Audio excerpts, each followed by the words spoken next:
Assalamualaikum warahmatullahi wabarakatuh. Saya Video Tebamba dari kelas 3A jurusan Bimbingan dan Konseling. Baik, di sini saya akan menjelaskan terkait tentang ilmu alamiah dasar. Langsung saja saya akan menjelaskan 3 materi, yaitu materi pertama manusia dan lingkungan. Pengertian manusia. Manusia adalah makhluk hidup ciptaan Tuhan dengan segala fungsi dan potensinya yang tunduk kepada aturan hukum alam, mengalami kelahiran, pertumbuhan, perkembangan, dan mati, dan seterusnya. Berikutnya pengertian lingkungan.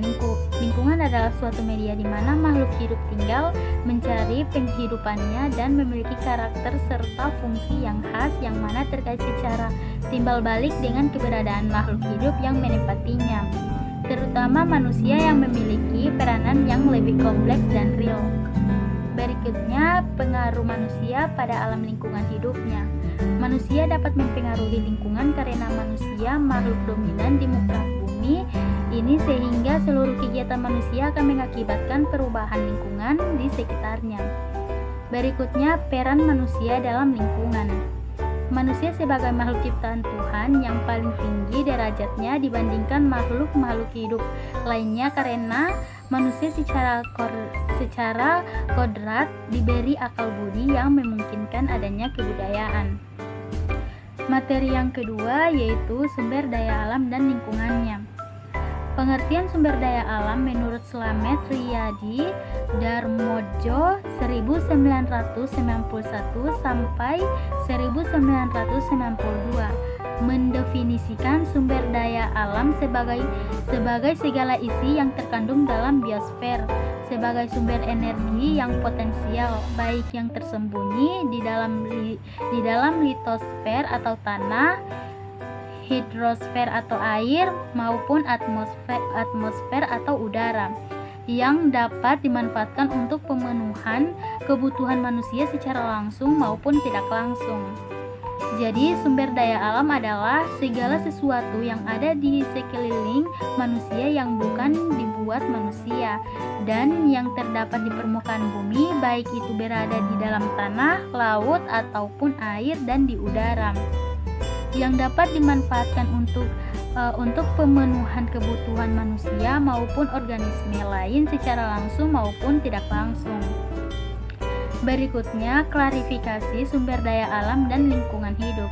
Sumber daya alam dapat digolongkan menjadi beberapa macam. Berikut ini akan disajikan beberapa penggolongan sumber daya alam berdasarkan pada sifat, potensi, dan jenisnya menurut Pratiwi dan kawan-kawan tahun 2000, yaitu yang pertama berdasarkan sifat, yang kedua berdasarkan potensi, yang ketiga berdasarkan jenis.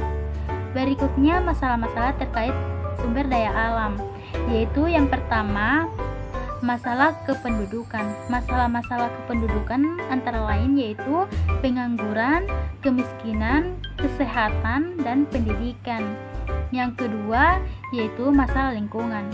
Beberapa masalah lingkungan hidup adalah yang pertama pencemaran atau air, tanah, udara, dan suara.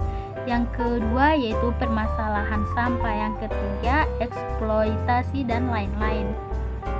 Materi yang terakhir atau materi yang ketiga yaitu IPA dan teknologi. Pengertian IPA dan teknologi. Ilmu alam atau ilmu pengetahuan alam adalah istilah yang digunakan yang merujuk pada rumpun ilmu di mana objeknya adalah benda-benda alam dengan hukum-hukum yang pasti dan umum, berlaku kapanpun dan dimanapun. IPA adalah ilmu yang membahas tentang alam semesta dan segala isinya, sedangkan teknologi IPA untuk memenuhi kebutuhan manusia. Teknologi merupakan perkembangan suatu media atau alat yang dapat digunakan dengan lebih efisien guna memproses serta mengendalikan suatu masalah. Berikutnya, cara untuk mencegah atau mengurangi dampak negatif IPA dan teknologi.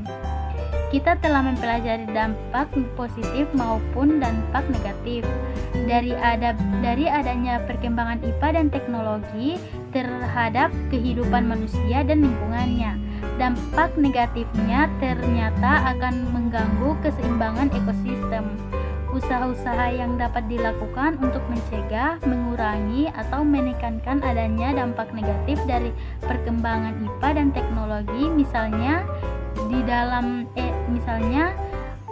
dalam pengembangan teknologi harus memperhatikan azas ekonomi ekosistem, selalu mengadakan monitoring di dalam merencanakan penggunaan pengembangan teknologi, mengembangkan teknologi proteksi, mengembangkan teknologi daur ulang, dan mengembangkan teknologi tepat guna.